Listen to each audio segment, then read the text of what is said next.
Focus is simply on this game and playing this game. We've recruited California, Southern California, for a long time. We do have a fair amount of guys from Southern California. It's going to be awesome, for them in this opportunity. But the focus is on this game and primarily on our preparation. It's a conference game, right? And we've played them, the last three. This will be the third year in a row. Coach Hoke does an unbelievable job down there with how he builds his team. And as we've said, they're going to be physical on both sides of the ball. Their defensive structure is slightly different than other structures that we've played against. They're very well capable of controlling the game on the ground as well. And then, as we spoke on, not only do they have wide receivers, but their tight end is their leading receiver thus far this year. So they can do it multiple ways. They got speed at running back, and as we said, the quarterback's number is a run number as well. I mean, this is college football, so it's competition every single day at practice. I don't, for the most part, every single guy in the program comes here every single day and competes. Everybody's going to have a role, and how you build your role is how you perform every single day. Some of these young guys are coming along because the older guys are bringing them along. It's not just the coaches. It's not just the developmental plan here. The older guys are bringing these guys along too. Whether it's, for example, we've already seen it with Marco and DJ bringing him along. Whether it's George helping bring along Breezy. And, the same things are happening at the wide receiver groups.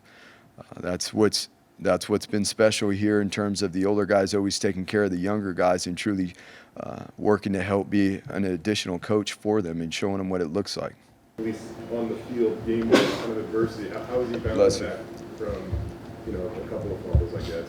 Yeah, I mean, there's no better way than get back on the grass, and we did that this morning. He jumped back out there, and obviously he's working at those things. He's a ball carrier. He's shown to be an explosive ball carrier, and we can be an explosive ball carrier and take care of the ball. It's going to be required of us. As we said, this team is leading the nation in caused fumbles. So he can continue to be productive and make sure that we take care of the ball at the same time. Now that the cat's kind of out of the bag, so to speak, about Taylor's running ability, do you see that kind of rushing production being possible again? Well, I mean, again, it depends on how the defense is playing. If they're putting numbers on the perimeter to take away Taylor's opportunities, then it takes numbers away from the other part of the play. And so it all depends on what a defense's game plan is and what they want to take away. That's football. That's from week to week. So we will find our opportunities to continue to have Taylor as a run number in the game. I mean, and even, Mad Dog. Mad Dog's number, if he was to jump in there, his number is going to be a run game number as well. It's the same as CJ. I mean, that's a part of our philosophy as we're talking about. Because it creates space on the field. It challenges the numbers of a defense, not only within the run game, but obviously then affecting the numbers and within the coverage schemes and what it opens up from a defensive standpoint. DJ is obviously one of the strongest leaders in this program amongst everybody, and he's not a guy that just leads the defense, he leads the whole team. But, Dimitri is a guy, Mike's a guy. Obviously, as Markel continues to get in his rhythm, which is awesome to see how much he played in the last game and had some nice plays. You talk about the younger guys, but we're talking about the older guys, like DJ and Markel, who've played well thus far this season. Mike, Callahan, who's growing his role and has played, well this season. Dimitri did some really nice things in the game last week as well in terms of pressuring the quarterback and playing at the line of scrimmage in the run game. So those guys have done a nice job stepping up and communicating.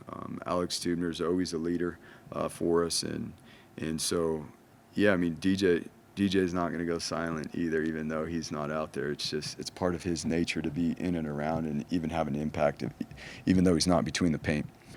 The focus is win on this game, one game at a time. And then when we've done that and we've stayed on that track, that's how we've been able to do it. We just spoke about the Mountain West. I mean, the competition in the Mountain West has improved year by year, and especially in the last couple of years, it's you've got to be your best each and every week. There are no weeks off, and obviously we start off with one of the most challenging opponents in the Mountain West.